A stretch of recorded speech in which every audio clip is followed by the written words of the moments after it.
We are here today to debate and discuss God, morality, and reality. So before we do that, why don't you briefly tell us a little bit about yourself? Yeah, my name is Wes. I go by Ignorantly Speaking. I do that because I learned the more that you learn, the more you become biased to. And I've seen a lot of people become biased toward things that aren't necessarily true, but because that's the foundation of their knowledge, that's all that they can bring it back to. So I've discovered that in not being attached to too many things, I can keep my mind open. So that's why I go by Ignorantly Speaking. I lived a life of mostly isolation, and so it gave me a worldview unlike most people. And that's pretty much all I need to share at the moment. And yourself? Yeah, I am Brandon. I live here in Portland, Oregon, greatest city in America. So they say. I was born and raised Christian, but I didn't really take it on for myself until about high school, and then when I got out of high school, I started to really get involved with apologetics and debate and engaging the culture with my beliefs. So with that said, I will go ahead and start with my 5-minute opening statement. We're going to start with our conception of God. So the Reformed Christian understanding of God is that he is a real, personal, ontological being. God is revealed to us in 3 distinct persons: God the Father, God the Son, and God the Holy Spirit. God is completely and totally distinct from the created universe. He is outside of creation, therefore he is outside of matter, time, and space. He cannot be known apart from his revelation, either natural or special. Our knowledge of God can never be exhaustive. It is always derivative of what he chooses to make known to his creatures. God's being is made known through his attributes. That is to say, he is not a loving being. He is love. He is not a just being. He is justice. He is not a wise being. He is wisdom. His attributes cannot be separated from his being, because there's no standard outside of God by which he might ascertain to. The primary attribute by which Christian theology interprets all of God's attributes is through his simplicity and aseity. The doctrine of simplicity states that God is not made up of constituent parts. He is not part holy, part love, part justice. He is identical with each and all of his attributes. If his attributes were to be distinct from his nature, this would create pantheism, a plethora of gods, in whom the fullness of each attribute dwells. Aseity ascribes to God his total and complete independence and affirms his own self-sufficiency. This is to say that God, because he is outside of the limits of creation, does not require a creator. The age-old question of who created God assumes that all that exists must have been created. Christians hold that all created things must have been created. God is not a created being, therefore God does not require creation. This is also to say that God is totally sufficient unto himself. He does not require anything outside of himself for his existence. He is a class completely unto himself. This is why when Moses asked who he was, he replied, "I am." The God of Scripture does not have any reference point by which he can compare his essence to his created beings. This is not to say that he has no communicable attributes, but rather to say that the totality of his being cannot be referenced outside of his own self-revelation. He is the greatest being that can be conceived. He is the beginning and the end. He is the thrice holy one. God is completely immutable. He does not change and cannot be subject to change. His interactions with his creation may give the appearance of change in him, but as the same sun warms and scorches, gives life and takes it, God is unchanging, yet interacts with finite creatures in such a way that the fullness of his character may be known. God is eternal, he has no beginning and no end. Time is a unit of measurement which characterizes a succession of moments within creation. Time is to be understood as the when of created beings. Because God is not a created being, time need not apply to him. God is omnipresent, he is everywhere at the same time. Because of his non-created nature, he is not limited in the same way and in the same sense that created beings are. God is omnipotent. He can do all things that are possible. The question of can God create a rock so big that he can't lift it assumes that God can break the laws of logic. The laws of logic flow from the mind of God.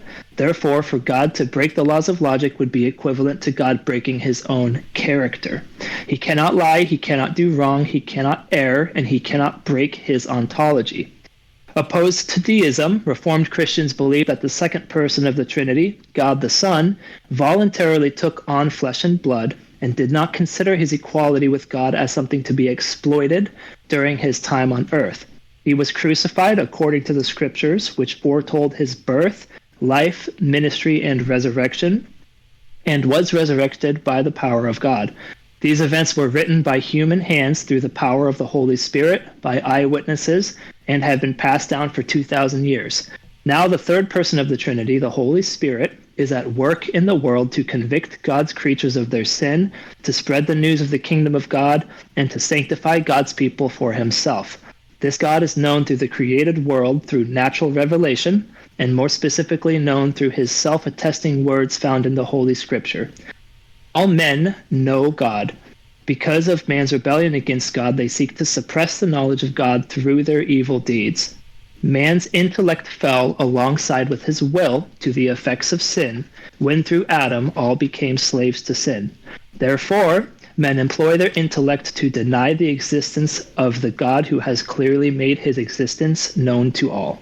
Thank you. Well, and I just must ask, Brandon, those are your beliefs? Correct, yes. These are I wrote this out. This is all from me. Beautiful. It's very well written. Thank you. So, I will start, and a big problem that I come up with quite often and run into is some of my thinking is so simple that it doesn't take 5 minutes to say a lot of things sometimes. So I will drag it out as much as I can, but we don't have to go on a whole 5 minutes. Okay. So my belief in God and what that is and what that means, I will say it does oppose yours. And the reason why is simply because God, the only existence that I can see, or the proof that God might exist, the biblical God, is simply that no matter how far back I go back in time, it becomes a paradox with the creation, whether it's the Big Bang or someone or something creating God itself, the creator being created, just as you addressed. Now, because that is a paradox, and I believe as they were closing up the Bible, they actually mentioned this, that God will no longer be explainable. They made it so that it's sealed up, or he made it so that it's sealed up, and that no matter what you question, you can never understand God for what he truly is. So that paradox, that tells me that either he does exist or he doesn't exist, because it's the perfect way to not be discovered. And in being so, it means either something created this paradox in such a way that is just very clever, or man could not come up with anything, which meant there must be a creator. So that's where my understanding of God comes from, is that it's either he definitely exists and that he created everything, which is why he can't be explained, or because he can't be explained, man created God in man's image. And there's a lot to that knowing a lot about psychology and a lot of how humans think, it would make sense that we would actually create a God in our image, because in doing so, we could explain everything. And in life, everything in the universe even, everything runs on patterns. And you see it through everything. If you want anything in life, all you have to do is interrupt its pattern. So in terms of people saying God or the universe is God, I kind of follow along those lines as well. Except my understanding of what God is everything. And being everything, it coincides with your beliefs. Because people say the universe and people say God, but in my understanding is existence itself is existence. We know it exists unless we're all hallucinating, in which case maybe I'm the only one hallucinating, because I would be hallucinating everybody else. So if you can see, that already creates another pattern where either I am creating the universe, that would make me God. And there's a lot of theories and things out there which say, which back up the theory that I could be God because I am the only perception that I know. I am the only perspective that I know. And as far as I know, this entire world is mine. So my understanding of God is either it's a creation of my own, something that's conjured up into my own mind, or it's an external force which I am a part of. So my explaining of this is to basically help other people understand that the creator being outside of the creator, or the creator being outside the created, it kind of coincides with my own theories. However, I still don't know what to believe. And I think a lot of people are on that same path, which is why a lot of Christians say, this is the way, because you already see the way it is, and the only explanation could be that what we are taught in the Gospels and everything else is that this is the way. So my understanding of God is either it is something that I am a part of, or it's something that is all me. And I'm not saying I am God at all. I know I said that. But my understanding of it is, as far as I know, I could be a being that I've never even known exists, laying in what would be equivalent to a hospital bed in a coma somewhere, experiencing this whole reality and having this conversation with you, Brandon, because I simply do not know. So for me to take other people's explanations, such as your belief in God, to me that would still be my own doing, if that makes sense, because it's all my perception. So my understanding of God is it exists. It's energy, it's the universe, it's God, it's what other people make God out to be, it's everything. Now, I don't know if I believe that God is a person, and that's how you kind of opened it up, was with God is in the image of man, or man is in the image of God. Mm-hmm. So my understanding of that is I don't believe that's necessarily true, but I believe that in order for man to understand it, they anthropomorphize everything to be man so that they can understand it. Because throughout history, that's how man has understood things. So, I know that goes in circles, but as I said, everything is patterns. And because it all kind of goes in a cycle and spins in patterns, it's the paradox that I opened up with. And because of that, that's why I say I can't believe one way or another. But I do take into consideration everything everybody says. So, as I said, in starting and talking to you behind the scenes, that I will share my understanding of God and not necessarily my beliefs, if that makes sense. Mm-hmm. And so that'll conclude my understanding, is that it's a paradox which I cannot say yay or nay, and I can't even say whether or not it exists within me or if I exist within it. So to a lot of people that would seem very unstable, but to me, I'm just kind of riding the wave and controlling what I can.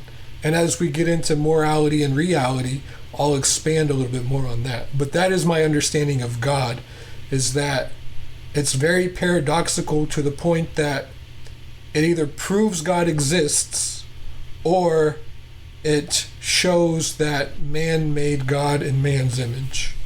And that's where I'll leave it. Very good. Do you want to start cross-examination against my opening statement? Yeah, so I'll question you on a few things regarding the creation and creator. Okay. And I'll just ask you flat out, what is it that convicts you that you actually believe that that is the case? Multifaceted answer. As you recall from my debate with Robert Setlock, I think that to deny a personal creator leads to epistemological anarchy. If we make any claim at all about anything, we're employing laws of logic, right? If I were to say, outside there's a tree, I'm employing the law of identity. For me, I have to ask the question, where do these laws come from? If these laws are conventional, if humans made up these laws to understand what we see, what we perceive, what our mind interprets, then on convention, these laws can be changed on a whim. The law of identity need not exist. The law of excluded middle, is just a helpful, practical thing. I think that philosophically speaking, to make sense of any knowledge claim at all, you have to have a creator creating things and sustaining things by his will. On the other side of the coin, I do believe that the Old Testament prophesied specific events that actually came to pass in the life of Jesus. And even outside of Jesus, in Isaiah specifically, there's tons of prophecy that came to pass. But ultimately, that's evidence. I am not an evidentialist. I'm not a classical apologist. I don't employ those tactics at all. I'm a presuppositionalist. So the reason that I believe in God, to sum all that up, is that he is the only precondition to make sense of the experience, the phenomena that enters my brain, if that makes sense.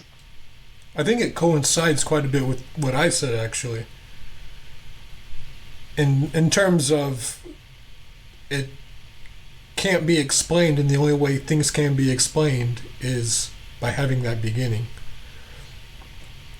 So I want to ask you and kind of dive a little bit deeper on this. You said that it requires anything you understand basically requires the laws of logic, which means you also have to apply the laws of logic to understand your belief in God. So your belief in God requires logic to believe in that. Is that not the case? I would never grant to a human being the autonomy to interpret God apart from God's revelation. So I wouldn't use the words. I wouldn't say that I can employ laws of logic to understand God. What I would say is that employing the laws of logic points to God, points to a creator. I would never say that humans can autonomously employ things and rationalize their way to God. I start with God, and then everything flows from that. Understandable. And that is actually, when I introduced myself, I mentioned that when people have a belief, they become biased toward that belief.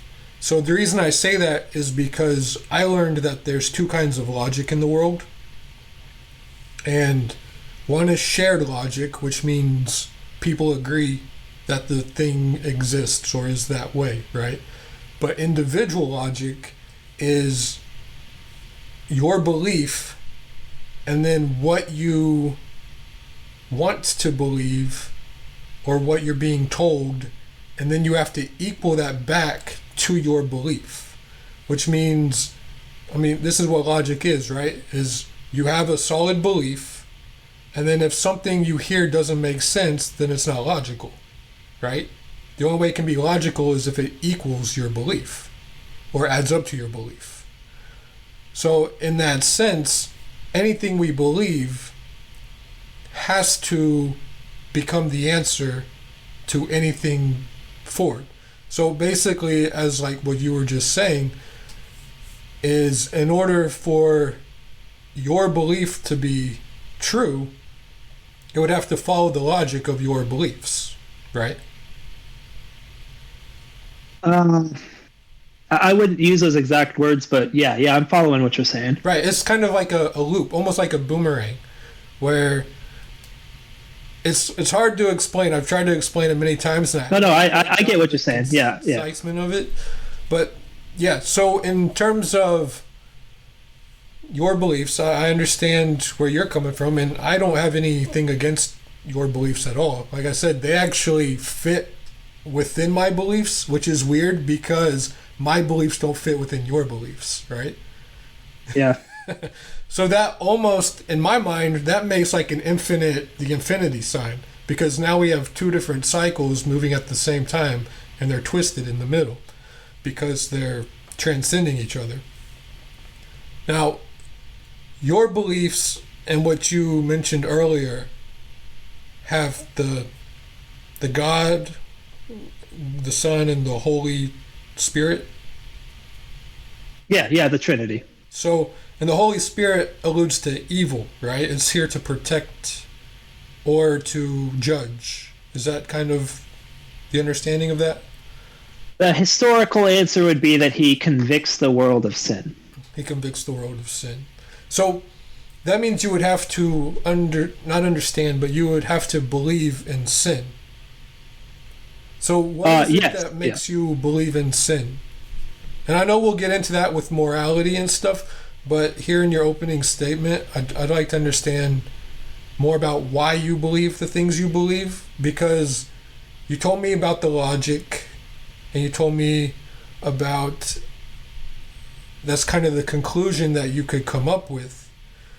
However, you still are using stuff that was given to you, but you've also used your own mind, and you started outside of this world, right? You started where you were exposed to it as a child, but not until high school was it where you actually got involved and started looking through that particular lens, right? Yeah. So did you believe in sin before high school, or was that something that you opened your eyes up to once you started really understanding the way the religion works? Yeah. Good questions. Very good questions. Can I just say, so far this is turning out significantly deeper and more enjoyable than my last last debate. I think that I've always understood that there is sin. And generally, when I'm speaking outside of Christian circles, I don't use the word sin because it's become it's almost like a joke now. Like a lot of pop artists will write songs about, I'm sinning, ooh, look at me, so funny. And it's like, okay, cool. So what I try to use the word rebellion. That's the word that I use primarily, because none of my beliefs, all of my beliefs are woven together in a system, right? I mean, just like you said, like if you experience something, you have to make it fit into your worldview, right? Greg Bonson talks extensively about this, about how we as humans have a web of beliefs. And when we encounter something that doesn't make sense, we will fit it into our own worldview to make sense of it, right? So I, as a Christian, I have governing presuppositions. So if I experience something that doesn't make sense in my world, I will rationalize it to make it make sense to me, just as every other worldview does. We as humans rationalize things to incorporate it into our worldview. So to go back to your question, I've always known that there is evil, there is sin, there is rebellion. And the reason I use rebellion is because systematically, I believe that we are creatures of God. And so I think that God being the ultimate standard of perfection, whenever we don't ascertain to his character, it is rebellion against him. So that's where the evil, that's where the sin, that's where the depravity comes from. It is not... I don't believe that sin has an essence in of itself. I don't believe that evil exists necessarily. I believe that evil, rebellion, sin is a degradation of what God has commanded us to do, which is to love one another, give glory to him, do justice, seek righteousness, all of the things that ascertain to his character. When we break his character, we are engaging in rebellion.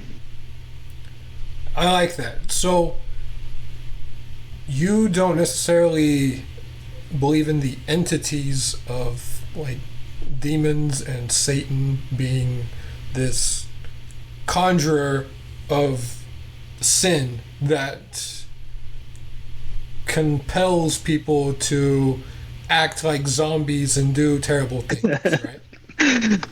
You're gonna get me in trouble. I will say that I do not believe. I think that Christians and non-Christians, but especially Christians, give the devil way too much credit and way too much power. I believe that he is extremely limited in the scope of his abilities right now.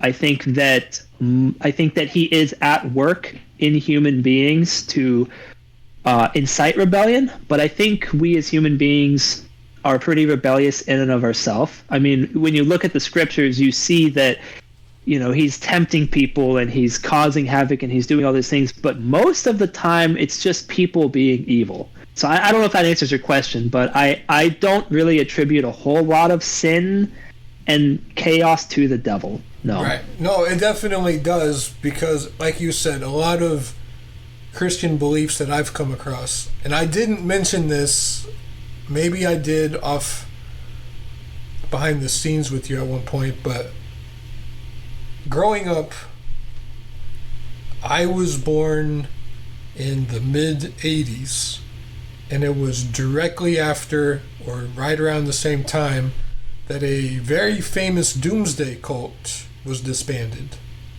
And my family was a part of this doomsday cult. I don't know if they were directly involved, but they had affiliations. And some of those beliefs were kind of crossed over into my upbringing. So my understanding of demons and Satan and all of that stuff, it was kind of instilled into me that these were real entities that walk the earth, that possess people, and do all of these things. And I found that in a lot of Christianity, people might not necessarily believe in the physical aspect of that, but they definitely believe in the spiritual aspect of that. So they believe that the spirits are actually going around possessing people, creating things where you might have to have an exorcism, making people act irrationally and doing things out of character. And I don't believe in any of that, at least not religiously. If it is something that is more zoological in my understanding. And with that, I think a lot of people use that, as well as God himself, as a scapegoat for things that they don't understand.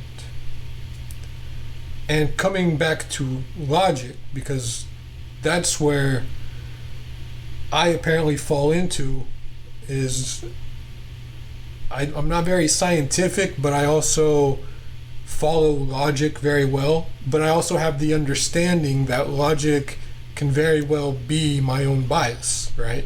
So when I see things like evil and sinning, to me,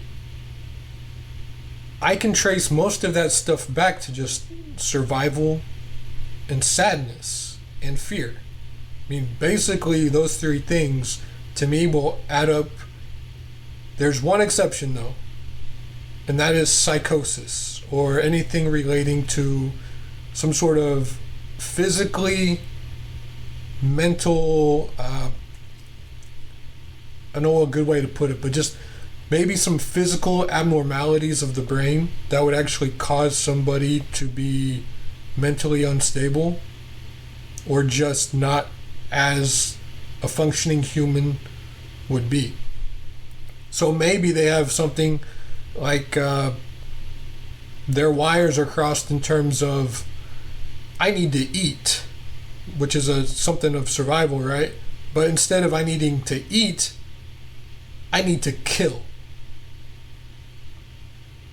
Which, knowing how a lot of electrical currents and things work in the everyday world, such as in your car, if you tried to, especially like in the 90s, if you tried to hook up a stereo system or something, you would probably cross the wires and make a button turn on the headlights, or short circuit, any of those things, which I think with real neuropsychology and real neurology and just the physical aspect of our brains, you could have that happen to where your wires are crossed and neuroplasticity makes it solid, where all of a sudden your logic is now, instead of survival, you have to eat your arm or something like that. Like you just have to gnaw on a rock, like something that is detrimental to your health, but your brain thinks that's what you need to do. Now, I'm saying it like that because if somebody saw that, especially way back hundreds of years ago or thousands of years ago, they would say that person was possessed. They would say that person is probably evil and probably dangerous. So psychosis, and that's what I'll narrow that down to because I don't know what the real word would be. But in terms of sadness, anger, and fear, survival, those things, the only exception I could see, and there's probably others, but the main one would be psychosis. So either it's an emotional thing where they're just trying to survive, or their brain is actually not functioning properly. And in terms of your brain not functioning properly, that to me is the closest thing to evil that actually exists. Now, I do think there is another thing as well, though, and that is the universe is made of patterns, right? Everything is on a pattern. And patterns can start, but they don't have to continue with what started them. So in terms of an evil person, I could see somebody growing up really sad and angry and they want revenge, and then they get to the point where they're no longer sad, but now they're just calloused over and angry. And now they act out on their behaviors and they might not even be angry anymore. But because those patterns continue, now their brain and their neuroplasticity is like, this is just the way that we are. This is normal for us. And that would also be the closest thing that I would say to evil is, because it started for something that you could actually have sympathy for. But it becomes something where somebody is just maintaining and sustaining a way of life because that's all they know. And I'll even say this in the Bible, at least in the King James Version, my favorite proverb, I think it's the only proverb I know, it's Proverb 22:6. Do you know what that is? It's the one you spoke about in one of your videos. Train up a child in the way he should go, and when he's old, he won't depart from it. Exactly. So that is some of the most brilliant knowledge I've ever heard in my life, because it's extremely true. And if you do that, it doesn't matter if you train them or what. It's just whatever they're exposed to. And training is exposure. But whenever that happens, that becomes your way. That becomes that foundation that I spoke of earlier, where your beliefs and your understanding have to equal that foundation, that logic, because that's what you understand. And if you don't understand it, as you said earlier, you will shoehorn it to make it make sense. So that same thing happens with people who they have something which you could have empathy or sympathy for, but it goes unhealed. And then it becomes anger, and then it becomes just a way of life. And then it just sustains that way of life. And that's because that's how that person was trained.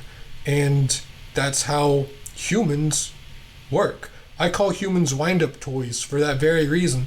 And I called them that before I ever even heard that proverb. I don't know if it's called a scripture or what it's called, but when I saw that was in the Bible, I was like, that makes a lot of sense, because I already understood that. So I know it's a little bit long-winded, but I wanted you to understand where my understanding of evil is, because I don't believe in evil even as an entity, and I don't believe in evil even as acts of violence and heinous things, because I think it's a scapegoat. Like I said, I think God is for a lot of people, and demons and the devil are. I think evil is just a scapegoat, just like the devil is. And I think you believe the same thing in terms of the demons and devil in a lot of ways.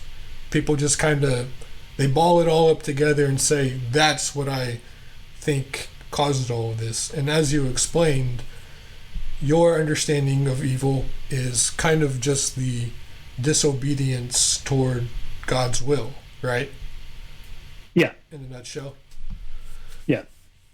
So now that that's your understanding,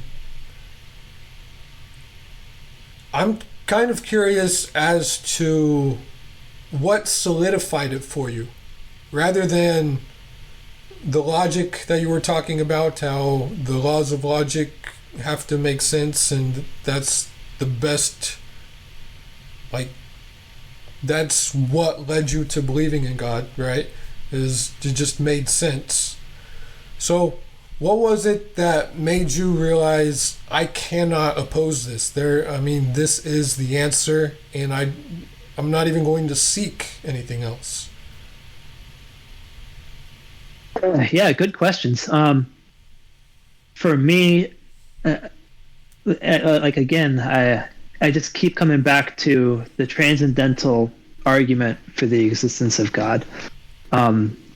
If you take God out of the equation, then, like I've already said, if God doesn't exist, then epistemology is gone. You can't make any knowledge claim at all about anything, because if humans are the final point, are the final reference point of all predication, then all of a sudden nothing means anything.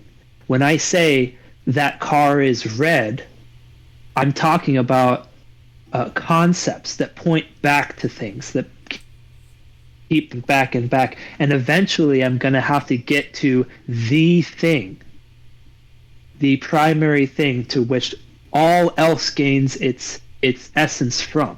If I say the car is red, I'm assuming a universal standard is possible. I'm assuming that the laws of language can be employed. I'm assuming that my reasoning is valid. All of these assumptions, or I should say presuppositions, point to the existence of a creator. And I believe that that creator himself known to us through what has been created, that is natural revelation, and then more specifically through his own words in the scripture, that is special revelation.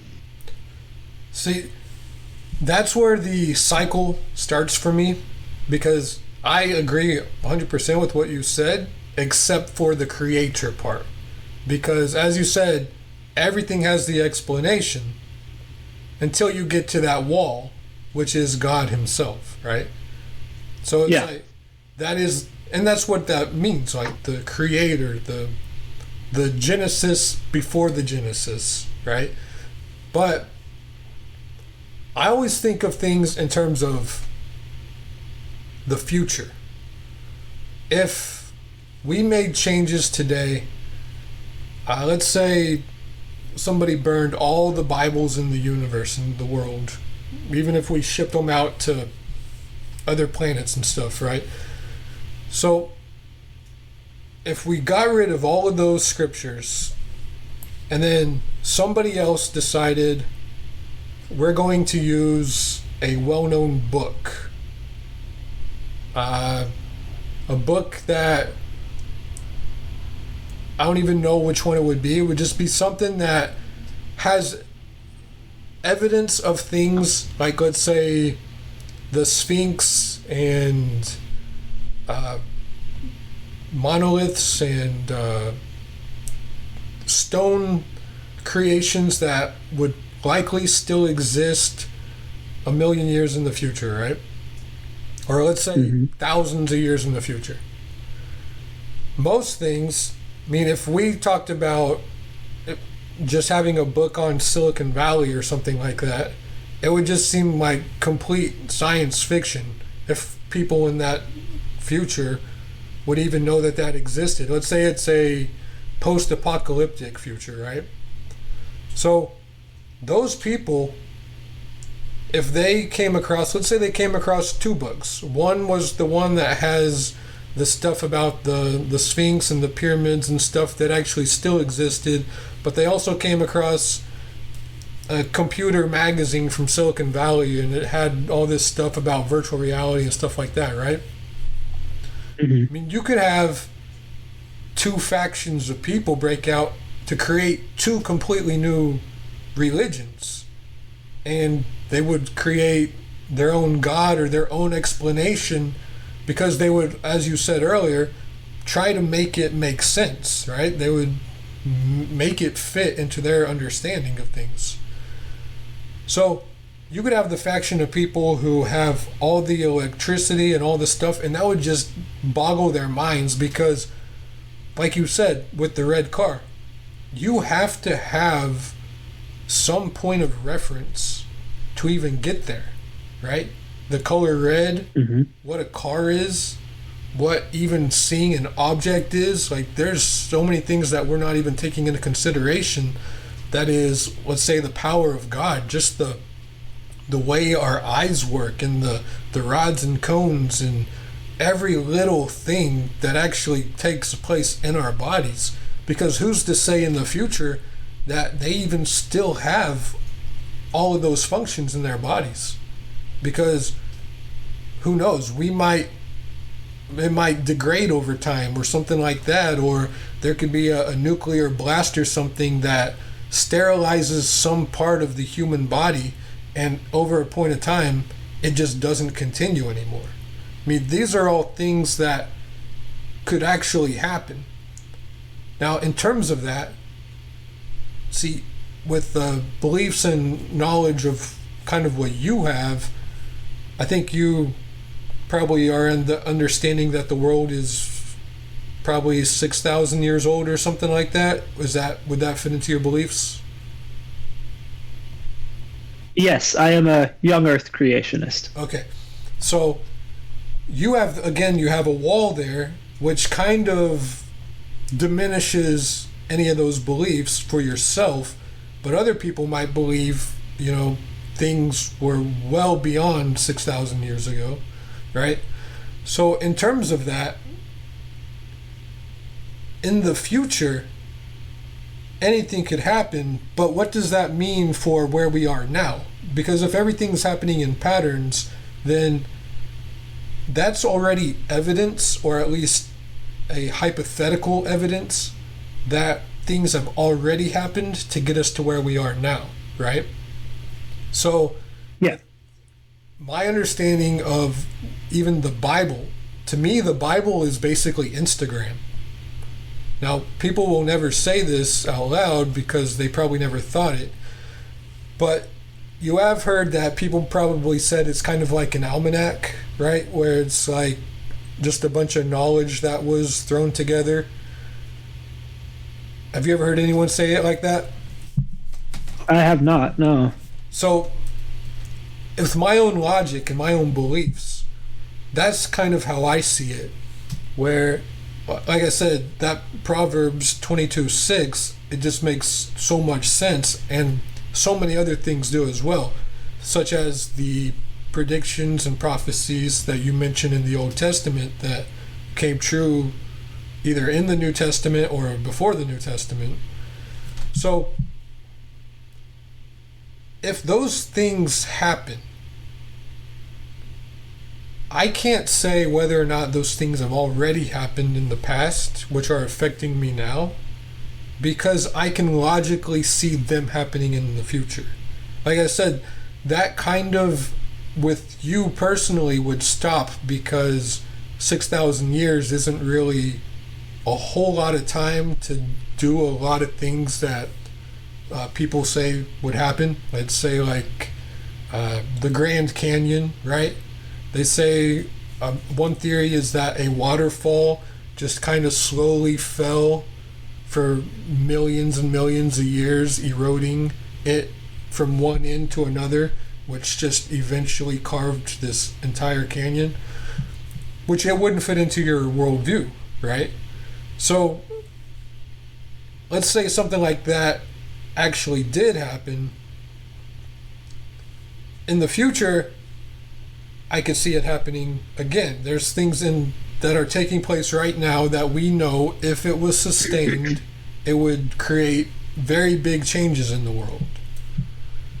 Yes. And yeah. America, for example, like if you study Roman history and then you look at what's going on in America, you're like, oh, so we got 100 years left tops, maybe, unless things change. And that's the patterns I'm talking about, right? And when I say patterns, a lot of times, I mentioned this in one of my videos as well, but one of the most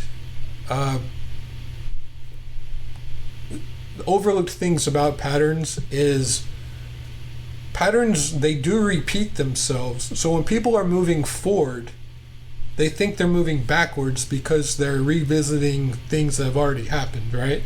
That's what a pattern is the recognition of something that's already been. So, which again, is the same thing as the red car, right? You have to have some point of reference to understand it.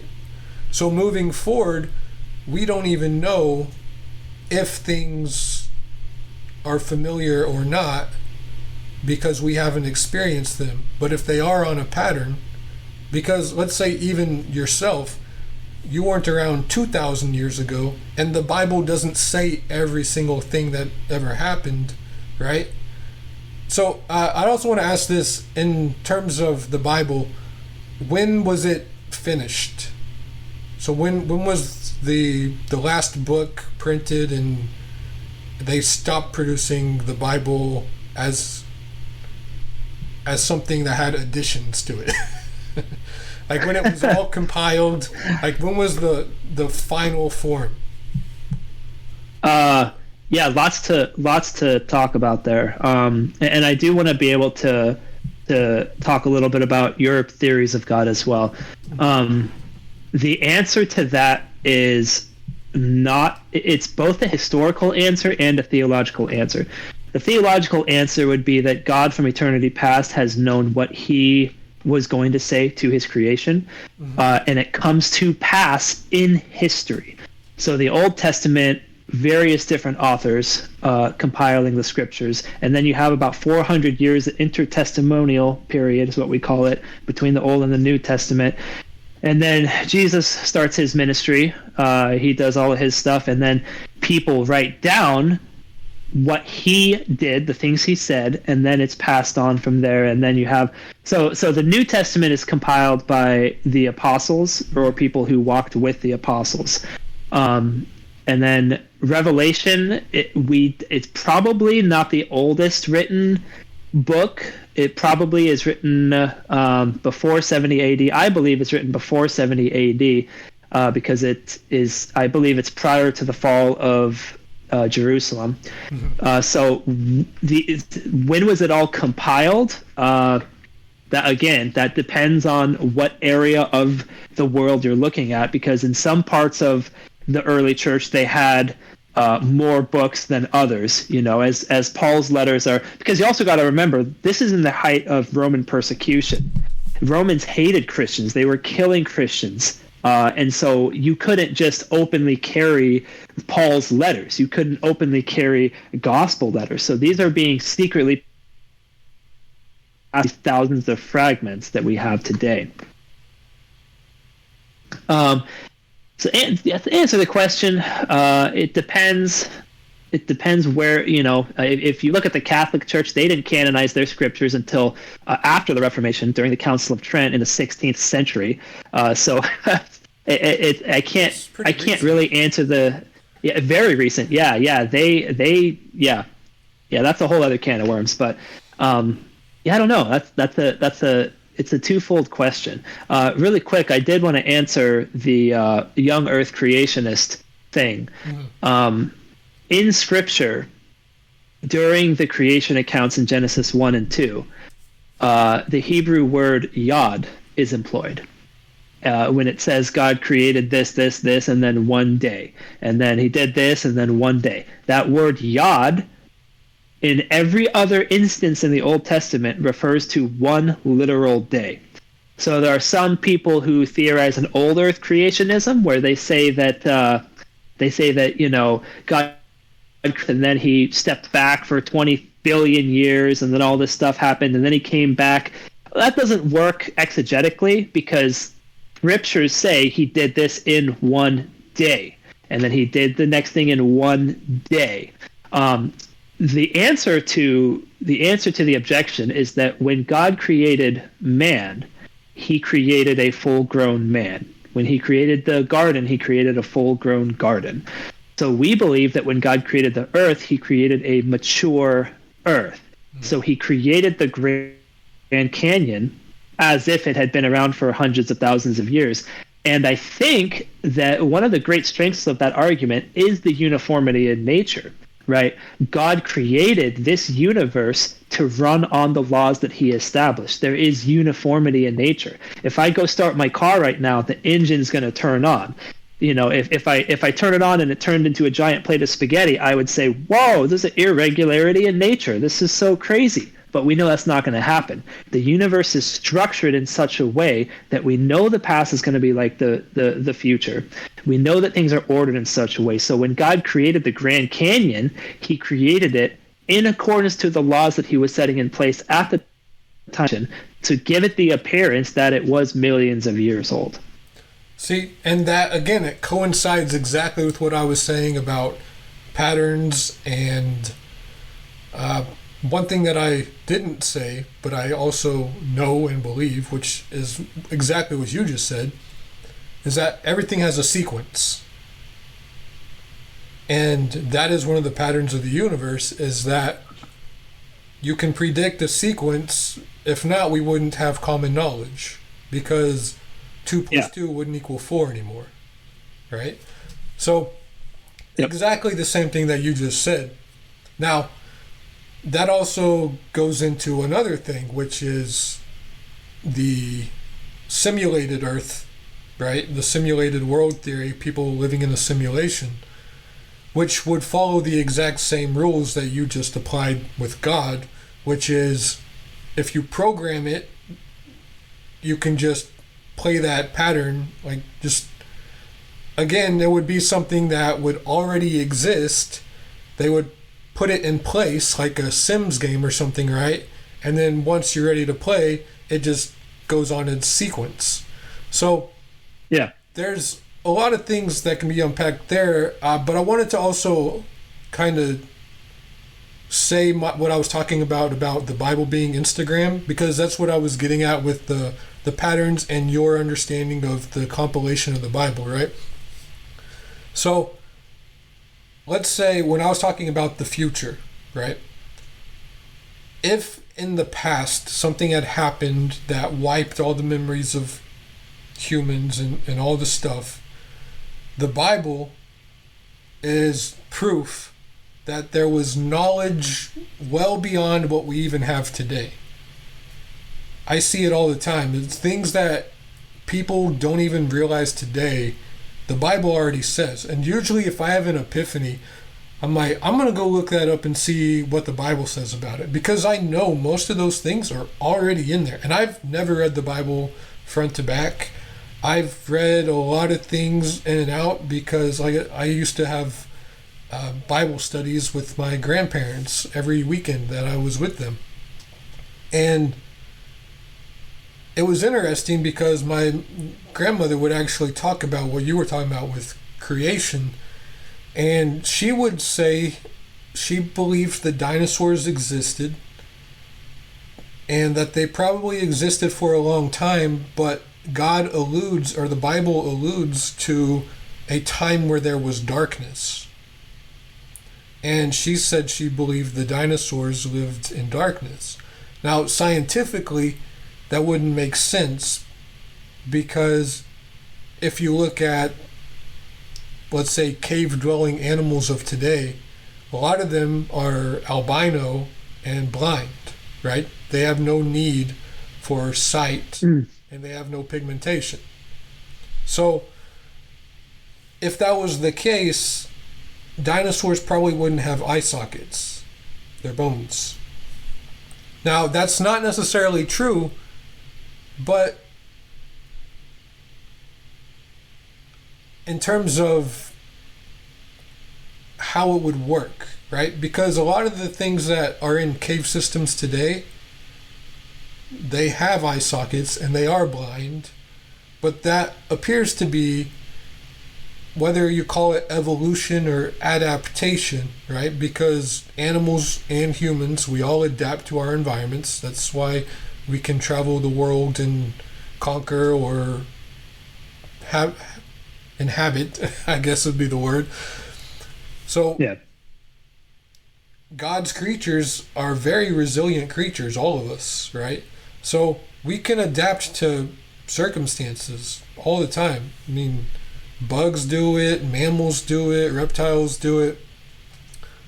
But that being the case, the cave-dwelling animals, they seem to revert or even progress into being albino without eyes or without sight, but they still have, I don't know the full science behind it, but I'm sure they probably still have most of what an eyeball is, and it has the eye socket, and it has the whole anatomy that would be a normal version of that creature if it was out in the world.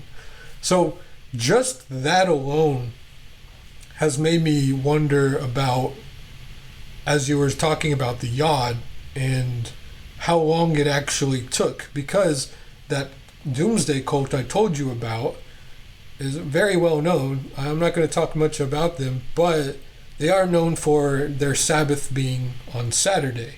I don't know if you celebrate or recognize Saturday as the Sabbath, but you know, most of the United States, they recognize Sunday. And being on Saturday, because it's the seventh day, a lot of things come into question whether or not it actually took days, whether that was 24-hour periods or a few more longer hours or shorter hours, depending on the rotation of the earth at the time, right? And the sun distance and all that stuff.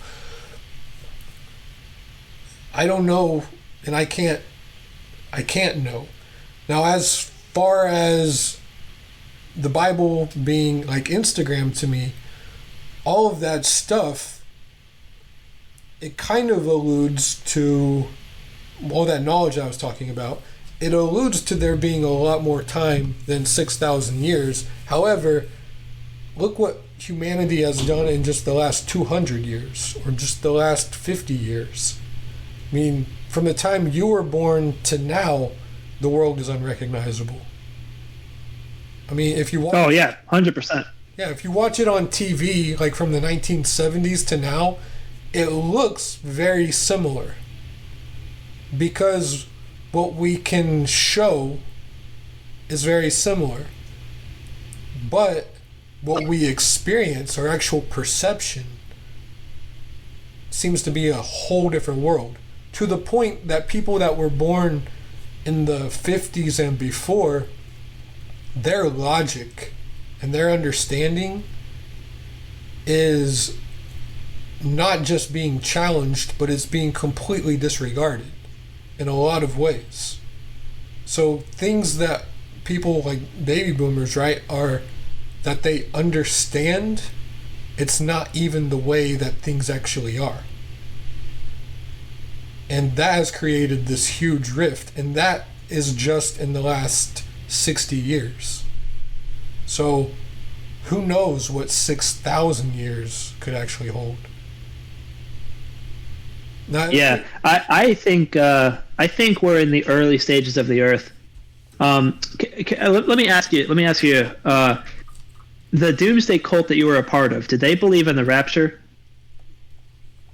I'm not actually sure if they did or not, but I do know that the rapture. I was always taught that the rapture was a bad thing, and then one day I looked up in the dictionary what rapture meant, and I was like, that is not at all what I thought that was. Because rapture... Yeah, the rapture is... It is basically the most pleasant thing you could ever experience. Yeah, I guess it depends on what kind of rapture you're thinking about. But yeah, you know what's funny? I was going to say, like, it's funny because... excuse me, out of all the doctrines in Christianity, none is exploited so much as eschatology. And especially like the rapture, which was completely unknown until recently.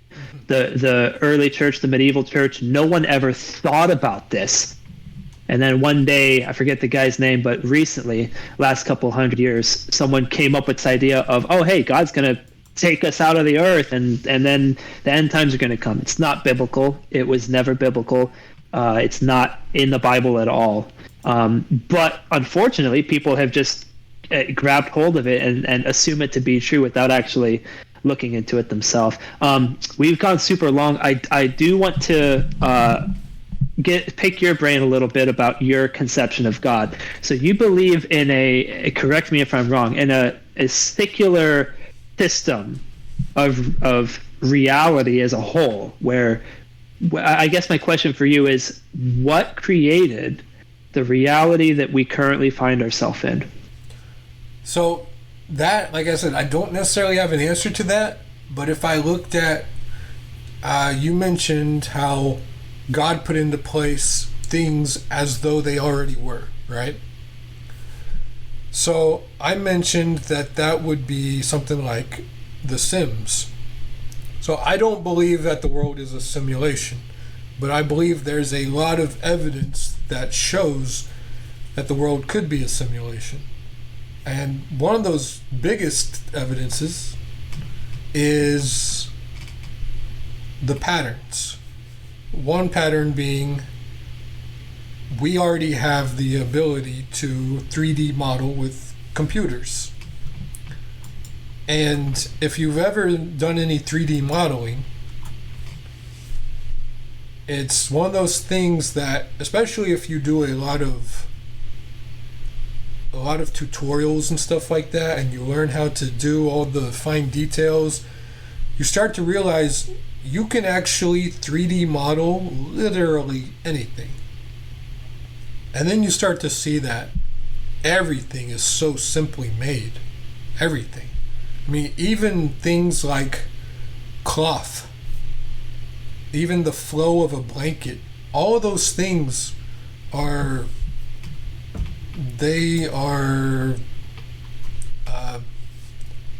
don't know what the word would be, quantifiable, I guess. So you can actually break those things down, and they do it all the time. Just look at any 3D, I mean, most 3D things in 3D modeling, we don't even realize that's what they are.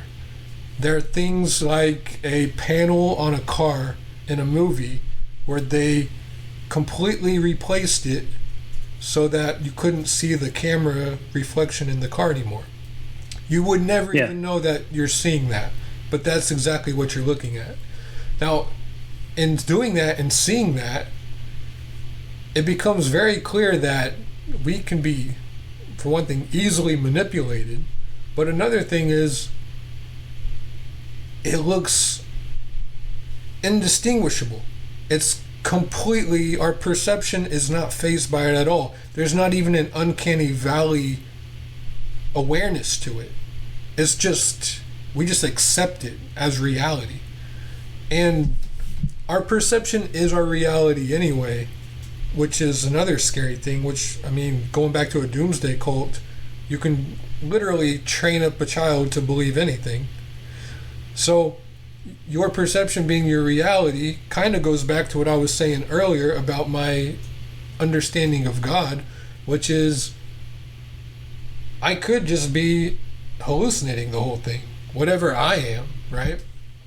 But my understanding of I and me, what I am, I don't even necessarily believe in the human soul, or I don't believe it as an identity so much as maybe an identifier. Mm-hmm. Now, I'm not going to go into that right now. If we ever talk again, maybe I'll explain that a little bit better. But my understanding of that, with my belief in God and creation and everything that you were asking, is there is a lot of evidence that points to we could already be in a simulation. Part of that being the paradox that I told you about earlier, right? So my understanding of God being that either he definitely exists and he made it so that you can't understand him because of the paradox, or God was created by man because they couldn't explain what the heck they were experiencing. They didn't even hit a wall. They just couldn't get past infinity. They were like, it just keeps going. Nothing makes sense, right? So either way, that could be explained by being programmed in a computer, which is just another piece of evidence that we could possibly be living in a different realm than what people even conceive of or can conceive of. Now, that being the case, like you said earlier, that kind of makes it so that there is no foundation, there's no floor to stand on, right? That means logic is programmed or programmable. which is kind of the case anyway, because like I said, there's the shared logic and there's the individual logic. Now, the individual logic is based off your beliefs. But if their beliefs are all based off of their own logic and their own beliefs, but they all were taught, again, the Proverbs 22:6, right? If they were all taught the same thing, then their logic is made to align with each other. Now, my belief in God, if it wasn't a simulation, or my understanding, not so necessarily my belief, is that humans have a conscious and they have a subconscious. And their conscious mind, when they're just talking to themselves without even using their voice, they're just in their head thinking, it's like there's a being there. It's like there's an entity or something there. Now, if one person had that, they could say, oh, this conscious, this Jiminy Cricket in me is telling me what to and what not to do. And it's reinforced by the subconscious, because the subconscious is like, we need to protect this guy. We need this to happen. We need the gut instinct to kick in. Now, if one person is understanding that, that would make sense. But if you get a group of people and they all say, I have that too, right? And then somebody's like, no, that's not in your head. That's one being. That's God. And God is guiding you. God is telling you what to do. And nobody can disprove that, right? So now they're all like, well, that's an absolute. That's true. That's real. And I have that feeling. I have that conviction inside of me. I'm not talking about me. I'm talking about this person that I'm creating. Yeah. But that's what those people are doing. So even in that instance, my understanding of God could very well be that it was the creation of man, because that's all they could come up with. Now, again, that's what I was saying about the religious and the biblical God.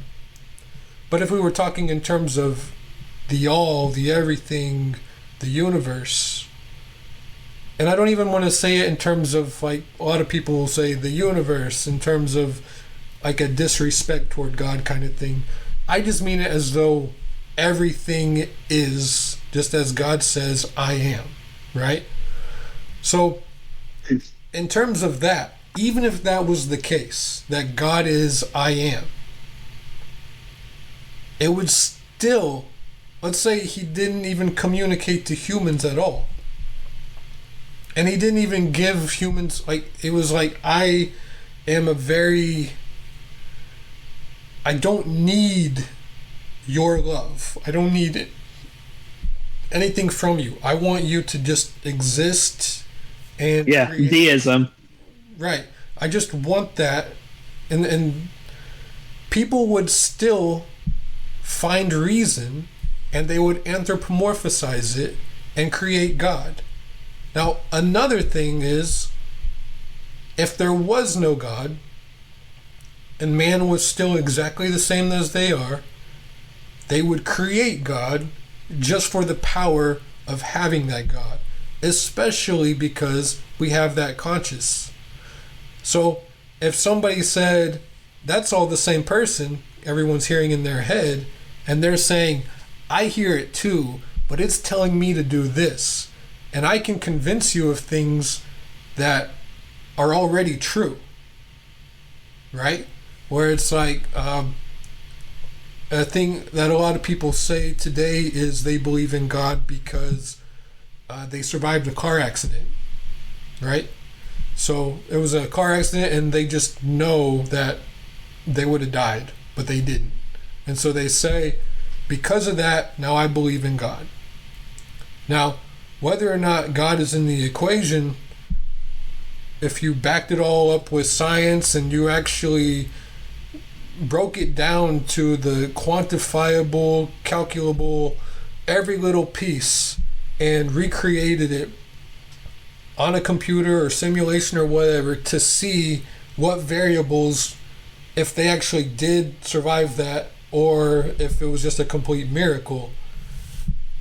I'm sure in a lot of cases, or most cases even, it would just be the science behind it.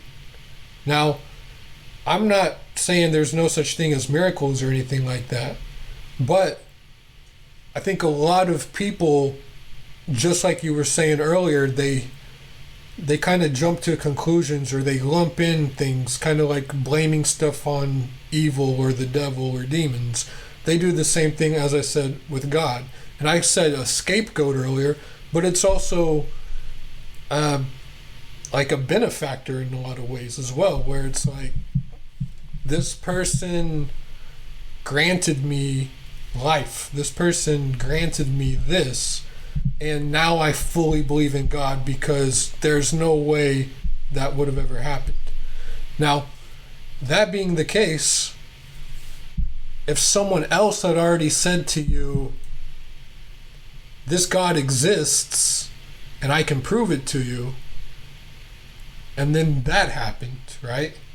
They got into that horrific accident and they survived. Now that person is at the mercy of the person who told them that initially. So they can say just about anything and they'll be like, wow, you're right. And that's just two people. And I know that takes a while to explain that, but it needs to be understood because people are extremely impressionable.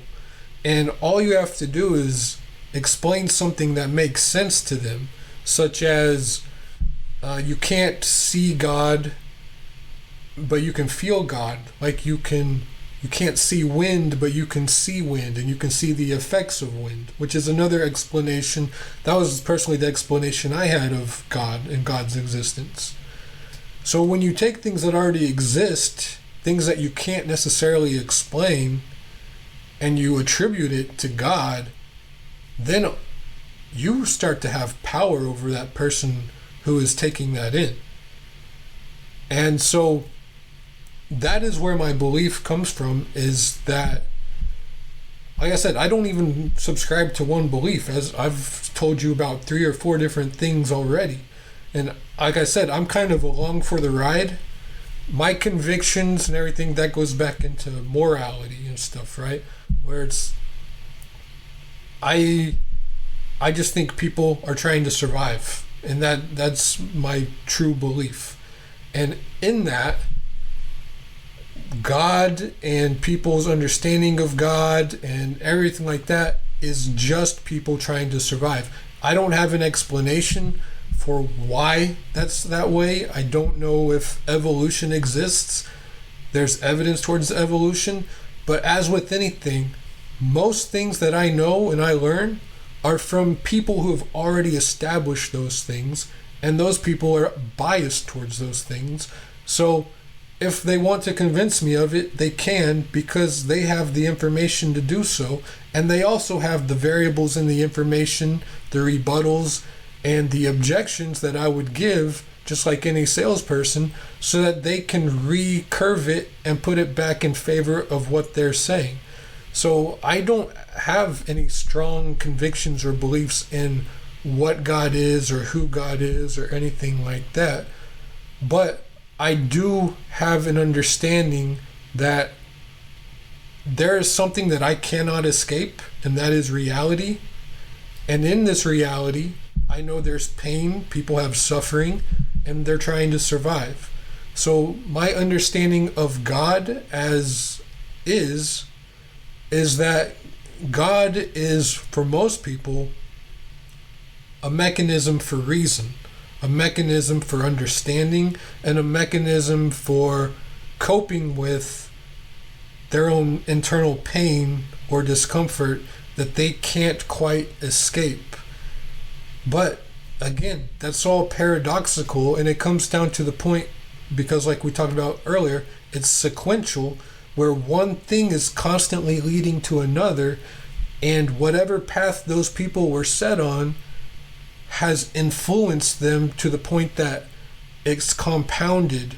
And whether it was 6,000 years worth of compounding or a trillion years worth of compounding, we live in a time now, as you were saying, where we have America that is starting to look a lot like the Roman Empire. And it's because something has compounded so much and the cycle has started to repeat itself. And I keep seeing that. And to me, a lot of, let's say, your specific beliefs in God and stuff, I don't necessarily agree with that stuff, but I do see kind of like the skin and the bones of it. And I think there's a lot of proof and truth and evidence towards that stuff. So again, basically, my understanding of God is that, but my belief is just that people are suffering, and that is, they just want relief. And I don't know why, but that's what it is people want relief out of life. Yeah, so going back to, you referenced The Sims, right? Let's assume for a second that the reality that we currently find ourselves in is a simulation. Mm-hmm. And in listening to a lot of your videos, this is like the question that I wanted to ask you. What is the end goal of our existence?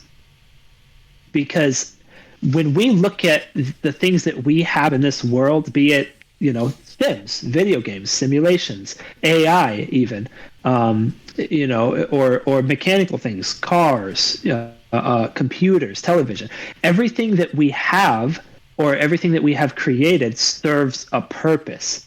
So my question is, if we are created, and if it is some kind of simulation, what is the telos?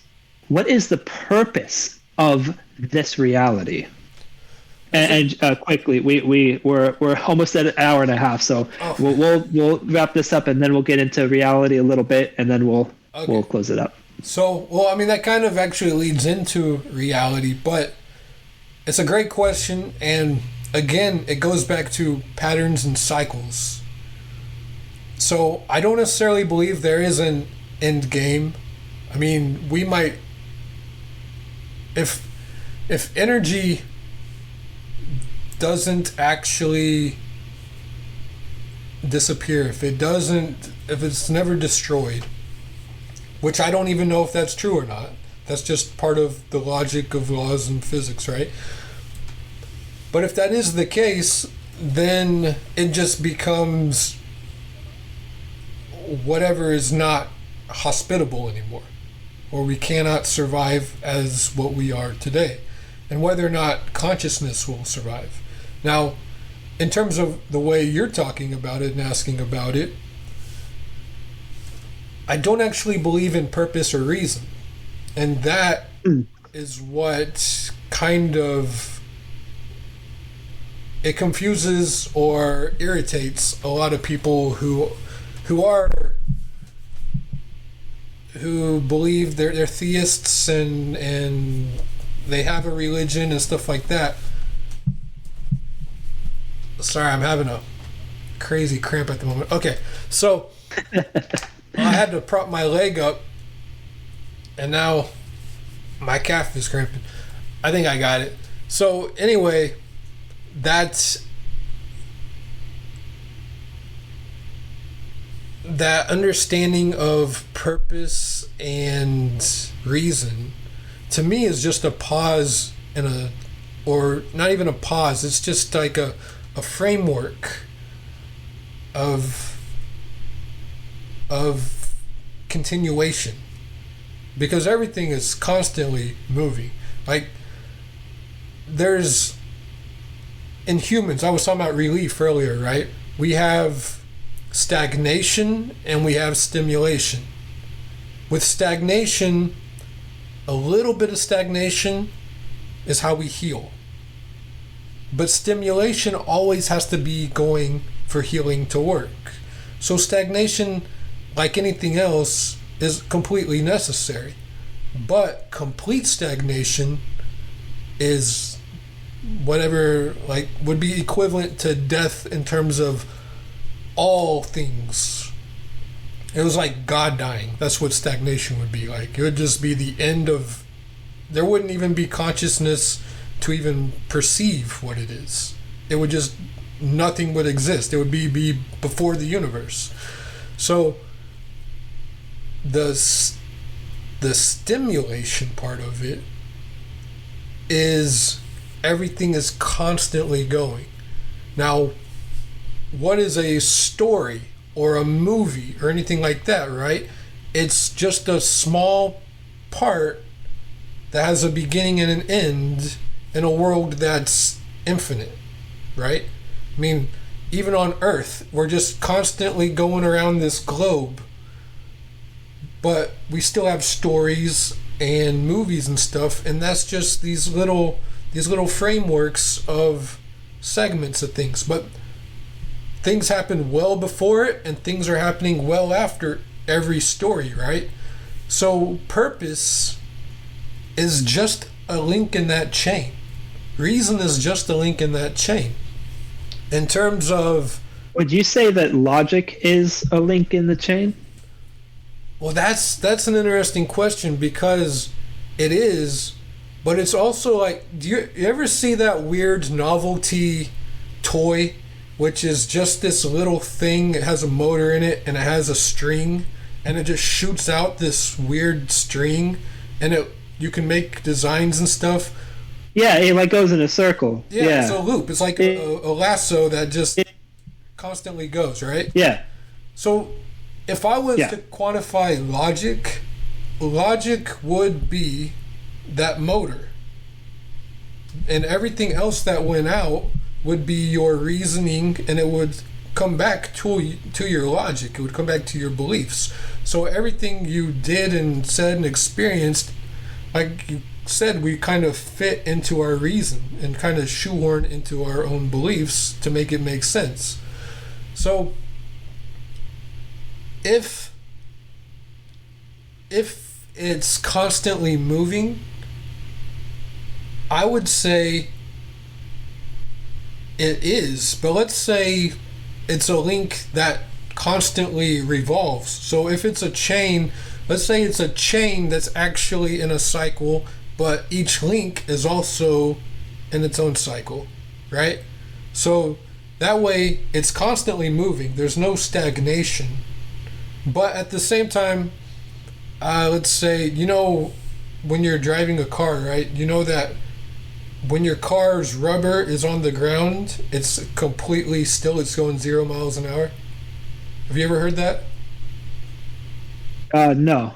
So every time the space that's on the ground connecting is going 0 miles an hour. It's just this weird phenomenon. I mean, it's physics, but I don't know physics, right?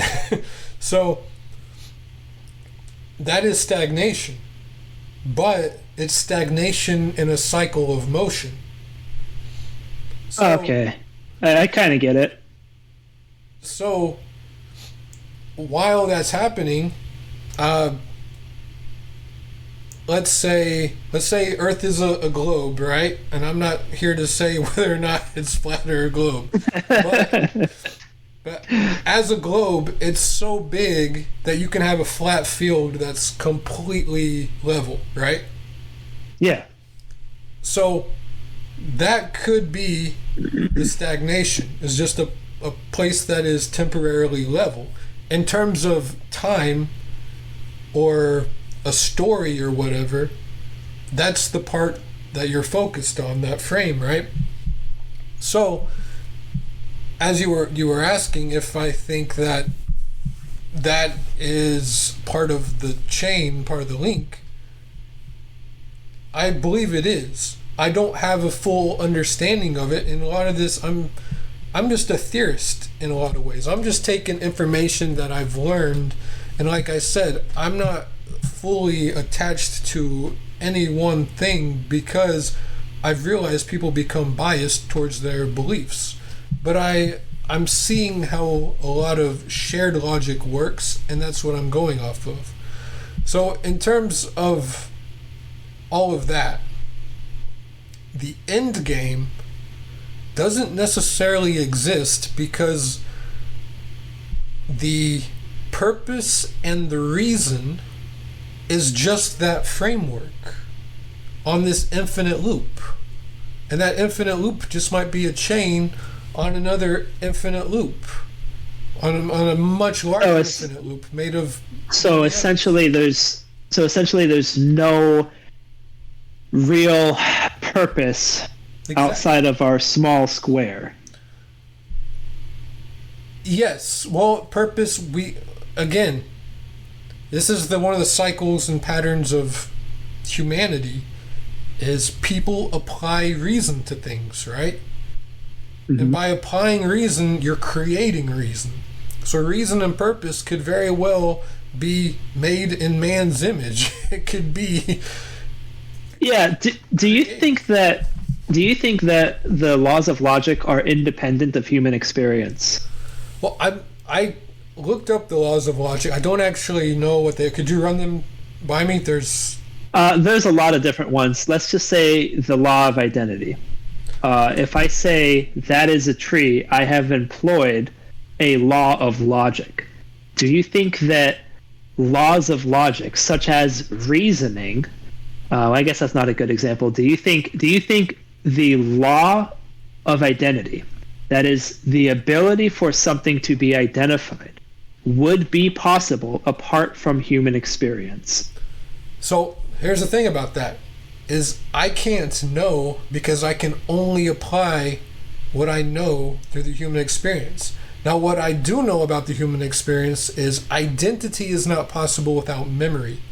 And memory is what creates consciousness. I have secrets that would probably change the world if I knew how to actually convey them and who to tell them to, just because of my understanding of things that I figured out. But memory is the key to artificial intelligence. And with memory, you can create all consciousness as a human. It takes memory storage and stuff like that, but you can't identify something without having something to identify it with, which is memory. And whether or not that's even stored in the brain, or like Rupert Sheldrake kind of talks about, it could be in a cloud somewhere beaming down in people's brains, you know what I mean? So, yeah. And again, that could just point to God, right? That could be God communicating, because that's like a bunch of artists and stuff will say, this wasn't me, I was just the conduit for this, right? Yeah. So in terms of what you are asking, I cannot know because I can only apply what I know, and what I know is the human experience. Now, there's theories out there. I think even this was mentioned on the podcast I mentioned to you behind the scenes with Joe Rogan and Terrence Howard. I think he was talking about how consciousness exists within everything. We have no way of knowing it. So it'd be like every rock has consciousness. Everything has consciousness. Yeah, I've heard the theory before. It just hasn't developed ways to communicate with us and anything else. So in terms of energy, that could very well be true, because there might even be energies we can't detect.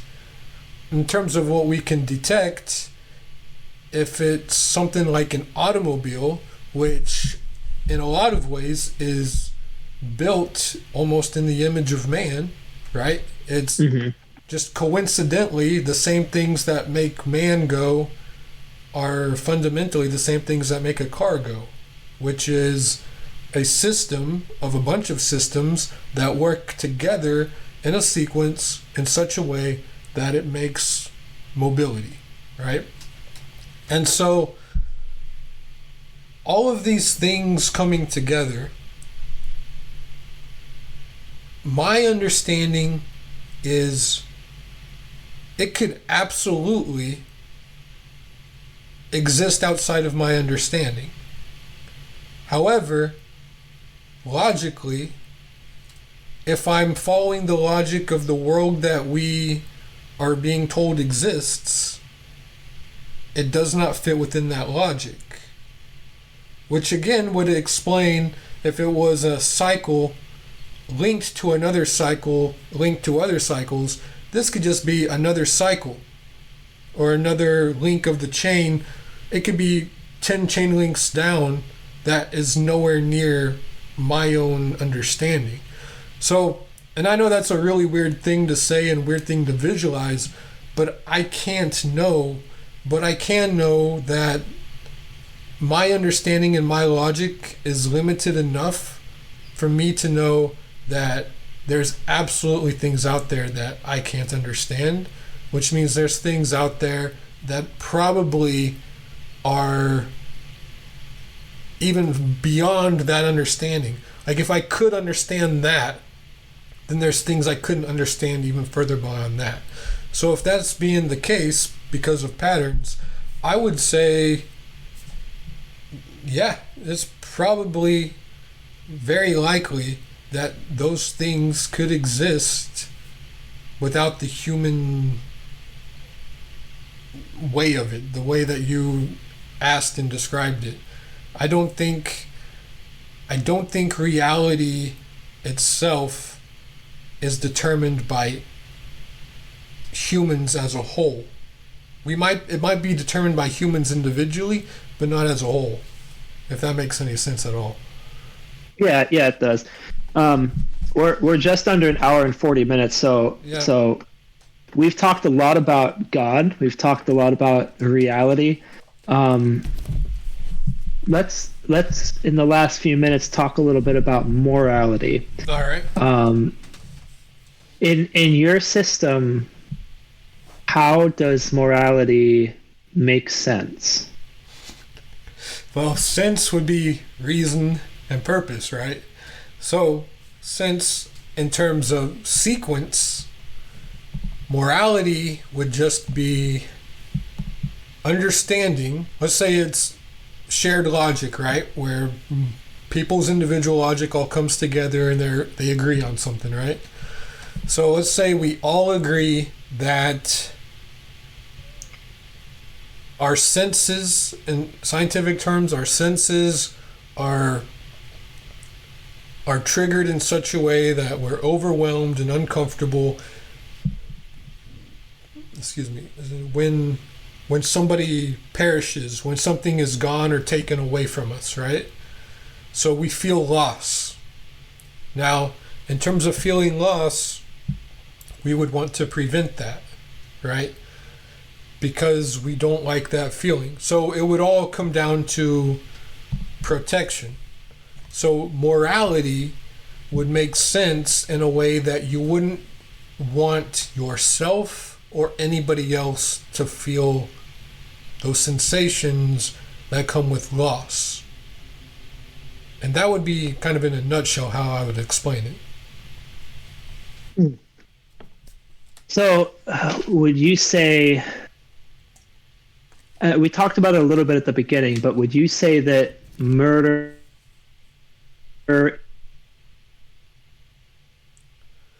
Sorry, you cut off, right? I heard murder. Oh, are you saying is it yeah, wrong? no, I was. Yeah, it. Given what you said, is murder in that worldview morally wrong? Well, again, moral would be an understanding, right? So, in the understanding that loss is something you would want to avoid as much as possible, then yes, murder would be wrong. However, I don't necessarily believe in right or wrong, but in that worldview, it would absolutely be wrong because it would create loss. But in a world of eternity, let's say somebody murdered somebody. They had like the most heinous slayings that you ever heard of. And millions of years go by, right? And then those people are in heaven next to not the victims themselves, but the family of the victims of the murderer, right? And then next to the family is the victim themselves. So those people are all together, and let's say they've been together for 10,000 years. Now, that terrible thing that happened over 1,000,000 years ago, and they've already been reunited for 10,000 years, and that feeling of loss only existed for, let's say, 60 to 90 years, if even that, probably more like 20 to 40 years. Then that 1,000,000 years later, when they're all dining together in heaven or hell or wherever they are, let's just say it's a neutral eternity where there is no heaven or hell. They're all together, and that loss is so minimal that they're not worried about the feelings that they felt, and they're not in pain anymore because everything they lost has been restored, right? So now they can forgive the murderer. They've reconciled, they've been reacquainted and re-established and reunited is the word I was looking for, with their slain family members. All three parties are now together harmoniously. In that world, murder would be wrong in the moment, but it wouldn't be wrong in eternal life, if that makes sense. Yeah, I get what you're saying. Yeah. Is loss necessarily part of the cycle of reality? That is an interesting question. I think everything is sequential, which means everything is necessary until it's not. Right?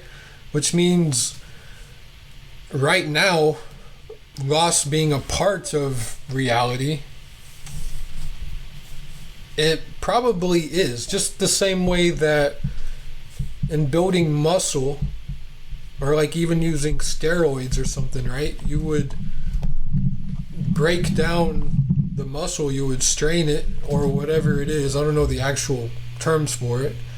And then you would let it rest so that it regains its strength in that moment of stagnation with stimulation happening simultaneously. So I think in the same sense as that, loss is just a part of a pattern. And it's probably a part that is strengthening some muscle somewhere. As with anything in the world, if you look at it sequentially, I mean, if you love Cheetos, the snack Cheetos, then you could thank Hitler for Cheetos. Because sequentially, Hitler's actions are what created Cheetos. So, I mean, it's all sequential. And in terms of what you are asking, then loss would be necessary for whatever comes after loss. So you wouldn't say that murder is. Would you say that murder, since it's part of the sequence, is necessary? So, would murder be necessary? Necessary in the system of the sequence, not necessary in of itself, but within the system. So this is the thing, is I think the function, maybe not even the function itself is necessary, but if we're talking, again, systems and cycles within cycles within cycles that are all interlinked, and this, let's just say this is within the human brain or whatever, right? All of those functions serve a function.